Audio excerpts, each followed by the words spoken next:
Well, I'm sitting with Grant Lichtman at the NYSAIS Business Affairs Conference at the Mohonk Mountain House. Grant, thank you so much for sitting down for this interview with us. And it's pretty nice to be here, both with NYSAIS and all the business officers and at Mohonk Mountain Resort. Tremendous venue. Wonderful. And Grant is a former independent school teacher and administrator, as you know, and author of several books, most recently, Moving the Rock. Could you talk a little bit about the thesis of your most recent book and the metaphor of the rock? Yeah, the thesis is pretty simple. I think most people would agree that for decades, American education writ large has been largely stuck. It hasn't moved a lot. While the world around us is changing dramatically, the system of education has really sort of stayed in one place, and you have to ask yourself, what is that? And if you think about simple physics, a body at rest stays at rest unless it's acted upon by other forces. And in the case of education, these forces have been highly contrarian for decades. If you think of the forces that have buffeted American education, which impact both public and private schools, you have the political left and right, you have people who, and strong interests that say we need to do more testing, and people who say we need less testing, more standards, fewer standards. The teachers' unions are great, the teachers' unions are terrible, the government state houses, and the net result of all that has been a remarkable moment of inertia. And as an old geologist, I think of this big boulder just stuck and really hard to move. And so I asked myself this question: are there things that are happening in education that actually are starting to have significant impact on the system that don't require permission or empowerment by the forces that have created this inertia in the first place? In other words, individuals and groups and teachers and parents and students who are just saying, you know what, we can do better. We can have a better system of education that's more relevant to our students in their today and in their future. And we're not necessarily going to ask permission. We're just going to start doing some things. And so I was fortunate I just interacted with probably 70, 80, 90 educators, non-educators, thought leaders around the country, got their input on this, and it turned out there were at least sort of these 7 what I call levers. You think of levering a rock to get it to roll, that are being incredibly effective at the site level, the district level, regional level, across schools of very different socioeconomic and demographic and geography. And that other schools and districts can look to say, well, wait a second, if what we want to do is this, and that district over there is already doing it, or that school is already doing it, well, then why can't we? And that was really the thesis, and I think hopefully it provides a lot of examples and gives people that sense that they don't have to reinvent the wheel. There's tremendous tide of evolution going on in America today. It's not equitable, it's not evenly distributed, but it's happening. And it's happening despite these sort of big inertial forces. So I don't think you'd find a lot who'd argue with that thesis that there's a system of inertia in place in terms of schools and change. And you could walk into a school today and see something that looks a lot like what that same school might have looked like 100 years ago. But what would you say to people who say, so what? Why does it matter? Why do schools need to change? Well, I think there are a number of reasons, some of which have been bandied around for 15 or 20 years. The most common one is that the old adage that a certain large percentage of the jobs that our students are going to be employed in and going to encounter in their future haven't even been invented yet. So just teaching the same thing that we were teaching 20 or 30 years ago to prepare students for a future that is vastly less predictable doesn't make a lot of sense. The demands of our economy, of higher education, are changing. And so we have to change in order to meet a new set of design standards. But I think there's some other really very fundamental and foundational reasons that education has to change. And I'll give you probably the number one. We are right now, and this isn't just coming from me, I think a lot of people are echoing this. We are right now experiencing the incipient stages of perhaps the most fundamental evolutionary period in the history of humanity. And that is the incipient development of what I've labeled it the cognitosphere, others call it the metaverse, and other terms of a global social neural network that connects everybody in the world who has access to the internet, which is right now 2 to 3 billion people. In 10 years, it'll be 4 to 5 billion people. And the currency that flows through this network is the creation and sharing of knowledge. The fact is that in the past, schools, universities, you can think of a university that's had a wonderful library and a strong faculty, et cetera, in the past. The relevance and the value of that, the shelf life of that is essentially decreasing all the time because of the rate of change in the world around us. So schools need to become the centers and the nodes and the transmission wires of creating and sharing evolving knowledge, not just things we've known in the past. And that's a pretty good reason why schools, the structures, the systems of schools need to change. We're living in a time where the fundamental relationships amongst humans and the reason schools have existed in the past, the transfer of knowledge from one generation to the next, is already beginning to happen in fundamentally different ways. And if schools don't respond to that, they risk irrelevancy.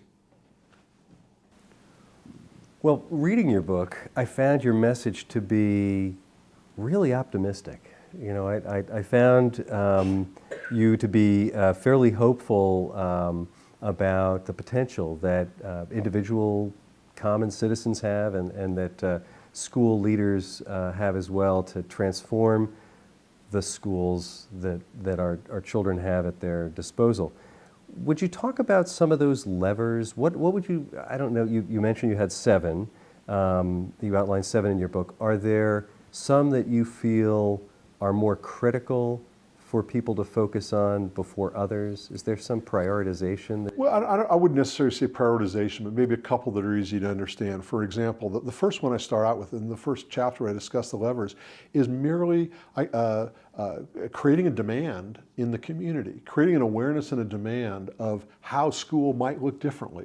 As you know from some of the work I've done with your constituent groups in the past, when we ask stakeholders, teachers, administrators, parents, students, when we ask them what they really value about learning, what they really want to get out of a learning experience, we get responses that paint a picture that's very different than the traditional school system. And so when schools or school districts put forward, create an example of what a different one that is more engaging for the students, where the students have more ownership of it, where they take more direction of their own learning pathways, where they're allowed to be more creative. It turns out that a lot of people say, wait a sec, that's what I want. I want something more like that. So if there's in a city or community, if there's an example, it's a huge lever, because now all of a sudden parents and teachers can say, wait a second, I can do that too. And by the way, that's what I wanted to do all along. It's doable. And so that's a huge lever. Another one that I just was blown away by, George, when I was researching the book, was this idea of schools becoming much more a part of the community rather than having this sort of boundary, you know, now I'm on campus and here I'm off campus. I could have written an entire book and not even scraped the surface with examples of schools, and by the way, I'll say primarily public schools and charter schools, not the independent schools, that are, and entire districts and regions where students and teachers are involved in authentic learning experiences, learning relationships with and in members of their community. Not going in the community for a service learning project or for a field trip, but to learn in and with the community resources that are available, whatever those are. One of the examples I used, I didn't even know about, was the Remake Learning Group in Pittsburgh. City of Pittsburgh, there are thousands of students, teachers, and community stakeholders involved daily, weekly, providing learning experiences for students and teachers that they never would have had without those resources. So it's a region-wide effort, which could be replicated. And that's why, I guess why I'm optimistic, is because if you look at something like that, you know it's replicable. Now, am I optimistic that every school is going to make it through an evolutionary period? Well, the fact of the matter is no. In no period of evolution does every individual or every species make it through the evolutionary transition. That's just, it runs contrary to what we know about evolution. But I am optimistic that those organizations, schools and districts and communities who see this as an opportunity, see evolution as an opportunity to evolve, to change what they've been doing in order to meet future demands, will have very, very bright futures. But there's going to be some shaking out of those where schools just, for whatever reason, aren't ready or willing or able to shift practice along with the times.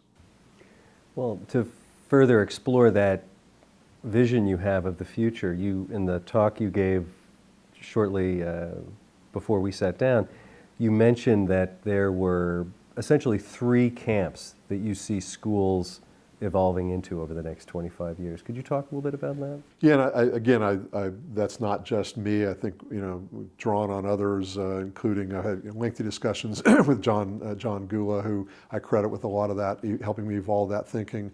We look out 25 years. And we know that the market for education is dramatically differentiating now. Families have many more choices, and they're taking advantage of many more different types of educational opportunities for their kids than they had a decade or two ago. And you ask yourself, what's the inevitable sort of result of that? And we've come up with, really the best we can say is that all schools in whatever, 15, 20, 25 years, will probably fall into one of 3 camps. There will be the groups that really are so well insulated through a combination of maybe their market position, the geography, the socioeconomics, their financial condition, whatever it is, that the world can kind of change around them, and they're buffered from all of that. We think it's a fairly small group, but there are those that will fall into that category. The second group are schools and school systems that really clearly offer the community a clearly differentiated choice. Hey, this is why you should send your kid to our school, as opposed to all the other opportunities that are out there. And the third group, unfortunately, are schools that will struggle and fail because they don't have the resources to be in the first category, and they haven't offered a clear enough value proposition, whether that requires payment in tuition or not. And I have visited districts, and it's not just me, they're all over the place. If you go to a district where there is, in public schools, where there's district-wide choice, you have winners and losers. You have public schools closing because families are deselecting from this public school to go to that one. So that school is going to close, even though it doesn't cost anything, or doesn't cost anything in terms of tuition or in addition to tax base. So we see those as the 3 categories. And the best route for most schools is going to take a really hard strategic look, true strategy of how can we deliver a consistent, sustainable value proposition sufficient to attract enough families to stay with us in the long run. Excellent. Well, looking at the past 5 to 10 years in independent schools, I think there's been a tremendous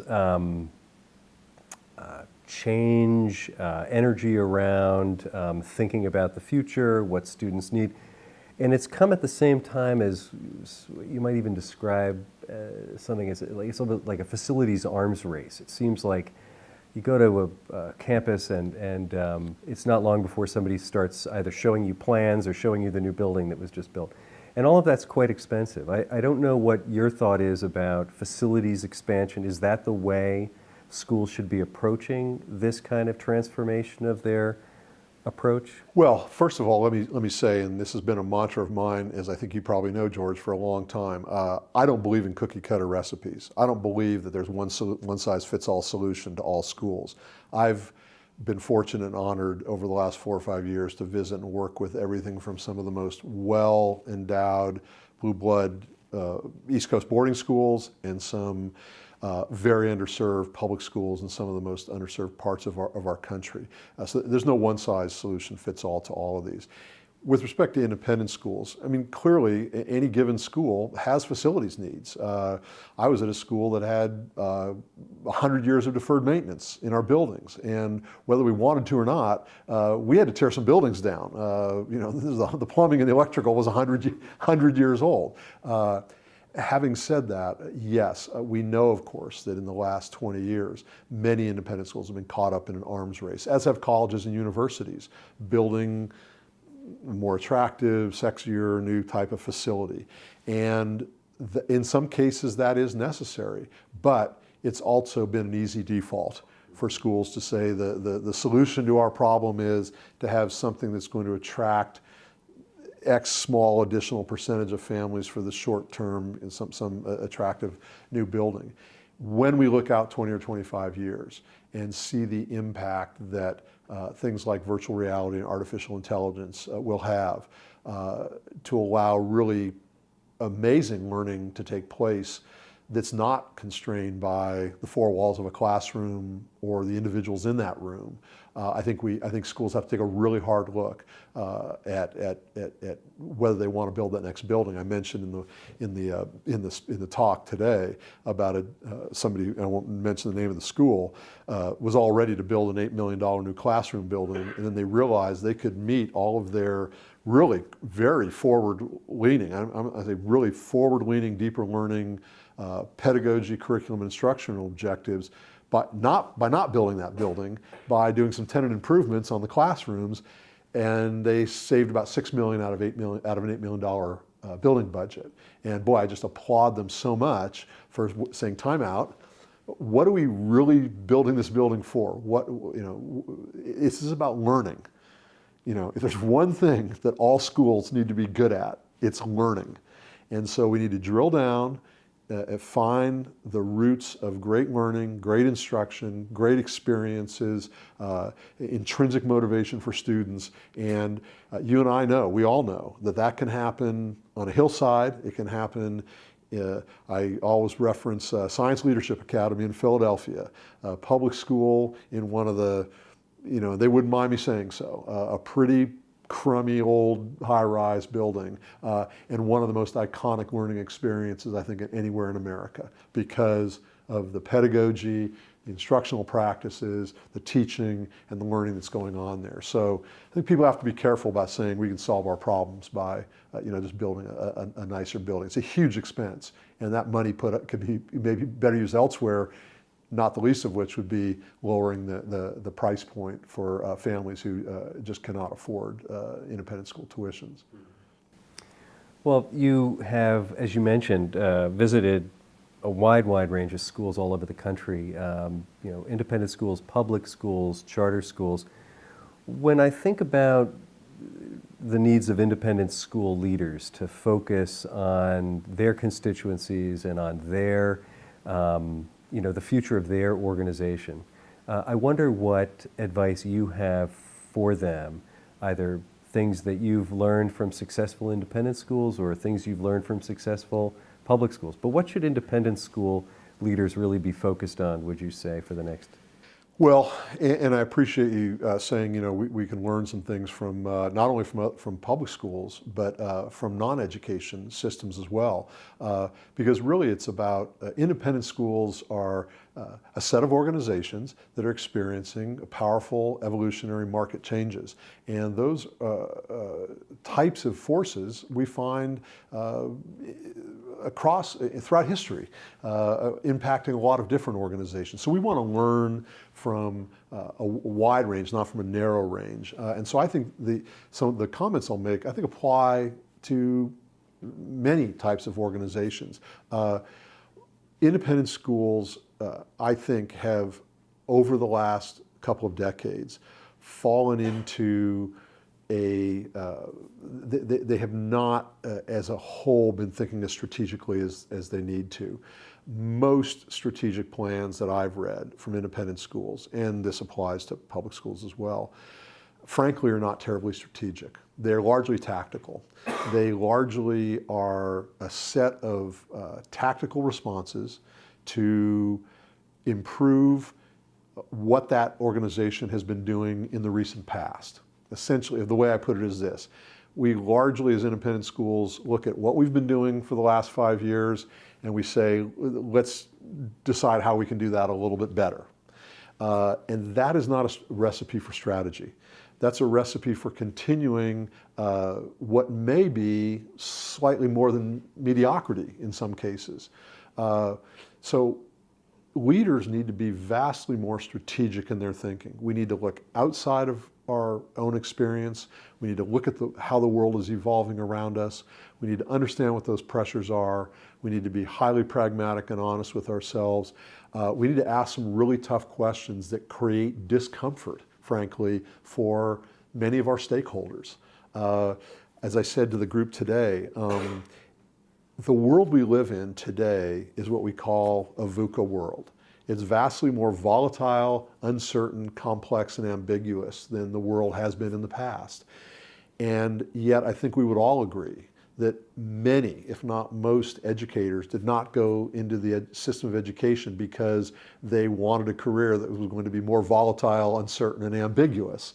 It's just not part of our cultural DNA. Yet that's the hand we've been dealt. So it's up to leaders to really peel this back a little bit and ask themselves, are we truly looking at this, looking at the challenges in a strategic sense, or are we just trying to improve a little bit on what we've done in the past and hope that it's going to be okay? Because hoping that it's going to be okay is never good strategy. And even some of the most well-insulated schools in America, both public and private, are asking these questions because they know they need to, because they know the fragility is there. So I think that independent school leaders need to, I'm encouraging them to take a hard look at what we mean by strategic planning, the processes we go through, how can we make these visionary documents and these visionary processes much more truly strategic in a time when the world is going to change in the next 5 years more quickly than it did the last 5 years and the last 5 years before that. It's the hand we've been dealt. We need to change our practice. That's our responsibility and role as leaders of a school, is the long-term sustainability of the school, even if it gets us out of our comfort zone. Well, thank you so much for taking the time to talk with me this afternoon, and wish you all the best of luck with your travels, and thank you for the contribution your book has made to the... My pleasure, and I'm always happy to come and collaborate with all the great NYSAIS and independent schools here in New York. Thanks, George. Thank you so much.